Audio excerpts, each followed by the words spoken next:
sommes en train de parler des projets de développement et d'investissement en Égypte dans la lumière d'un accord qui a été signé aujourd'hui sous les auspices du Premier ministre Dr Mostafa Madbouli entre l'Égypte et les Émirats, surtout le port d'Abu Dhabi concernant la station multi-usage Safaga 2 pour le fonctionnement et la maintenance de la station. Afin de mieux parler de ce sujet d'investissement, nous avons contacté par téléphone Dr Hoda Yassa, présidente de l'Association de femmes investisseurs arabes.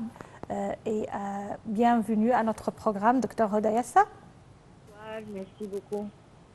On parle de projets, de méga-projets de développement et d'investissement en Égypte, surtout qu'aujourd'hui, on a témoigné de ce contrat entre l'Égypte et les Émirats arabes unis pour le fonctionnement et la maintenance du port maritime de Safaga. Quand on parle du port de Safaga, on parle là d'un grand port qui a été élargi, ce qui va aider à améliorer les conditions de commerce et également d'échange entre l'Égypte et les différents pays du monde, surtout les pays arabes et africains. De votre expérience, Dr Hoda Yassa, qu'est-ce que vous pouvez nous dire concernant ce volet d'investissement entre l'Égypte et le continent africain et les pays arabes? Vraiment, c'est un grand pas et que vraiment on l'attendait il y a un certain temps.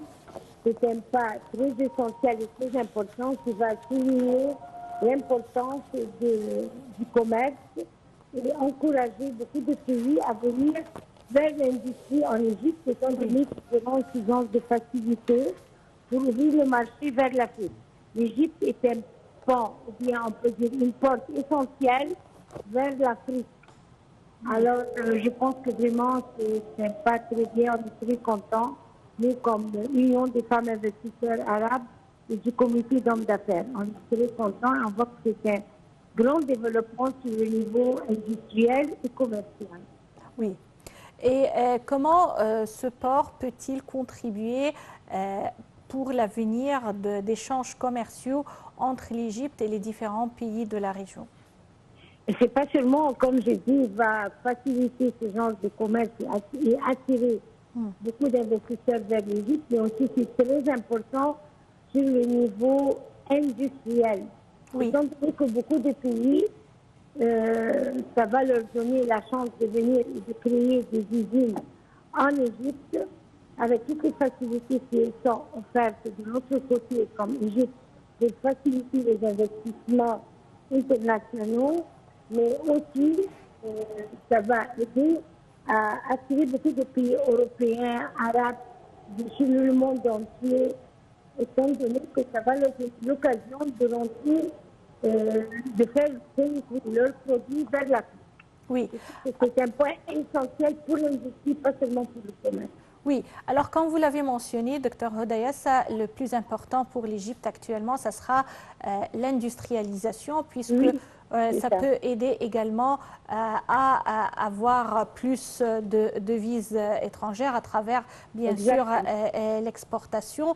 Et l'Égypte a déjà accompli plusieurs pas sur ce chemin d'industrialisation. Comment voyez-vous la carte de l'industrialisation en Égypte actuellement? Quels sont les volets les plus prometteux pour appuyer cette nouvelle vague d'industrialisation en Égypte? Je vois que toutes les cités qui sont faites pour l'industrie maintenant, sur tous les niveaux, tous les gouvernements qui sont en Égypte, on a la nouvelle de Miat, on a le de Ramadan, on a la nouvelle Suède, on a beaucoup de cités qui sont avec les bâtiments avec beaucoup de conditions facilitées pour l'industrie. Alors, je trouve que c'est un bon sujet d'importance. Docteur Hoda Yassa, je vous remercie infiniment pour ces explications. Merci bien.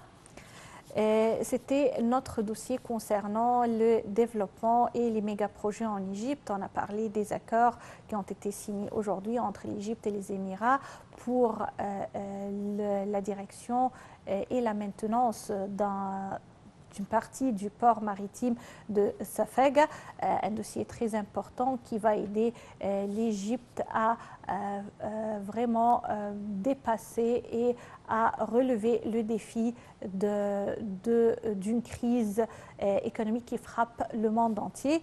On passe actuellement à la situation à Gaza. De nouveaux bombardements ont visé aujourd'hui la bande de Gaza, où Israël a encore intensifié son offensive contre les Palestiniens, malgré les appels internationaux à faire taire les armes face aux lourdes pertes civiles dans le territoire palestinien assiégé. Plus de 2 mois et demi après le début de la guerre à Gaza, le 7 octobre, les combats au sol et les bombardements ne montrent aucun signe de répit. La guerre a provoqué d'immenses destructions et un désastre humanitaire dans la bande de Gaza, où la famine menace et où la plupart des hôpitaux sont hors service. Sarah Al-Maghrabi a plus de détails.